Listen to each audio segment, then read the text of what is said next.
Meanwhile, with the registration of candidates for next year's midterm polls over, the poll body has its work cut out for itself to separate the grain from the chaff, so as to speak, and finalize the list of legitimate candidates for the 2025 national and local elections. Our Luisa Erispe narrates the details in this report.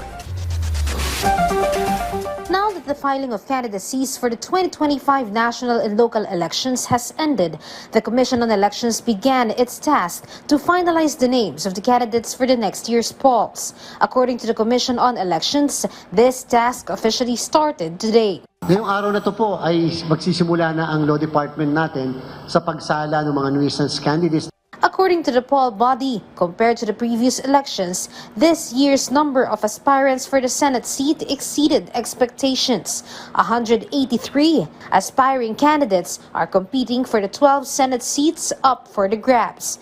But the Comelec assured they will be thoroughly reviewing all the COCs filed before their office. Though most of them file their COCs as independent candidates, they will be carefully evaluated and not summarily declared as nuisance candidates.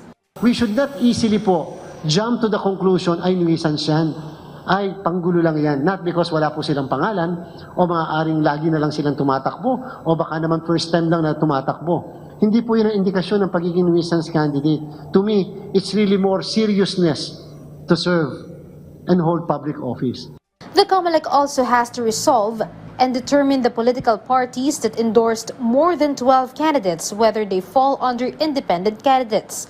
Another thing is that some political parties and party lists have factions causing confusion on which candidates are truly endorsed by their peers so they can be declared officially as nominees, such as the case with the Workers and Peasants Party, many of whose members were completely unaware KOJC leader Apollo Kibuloy was one of their aspirants. This is also the problem with Magsasaka party list, which wound up with 3 sets of 10 nominees. Naglagay po kami ng isang provision doon sa authorized signatory. Pinapatanong namin sino o kaninong pirma ang susundin ng Comelec kung sakaling merong magkaka-conflict na pirma ng CONA doon sa iisang posisyon. By next month, the Comelec is expected to release the final list of candidates for next year's polls. Meanwhile, the Comelec said roughly 43,000 in total filed their COCs over the week-long period. And despite gunfire incidents, the Comelec still declared a COC filing event as generally peaceful. One incident is not a reflection of the entire country. Kumbaga sa kabuuan, maliit yan na ikukumpara sa malaki. The filing of the candidacy in the entire country is so peaceful and orderly.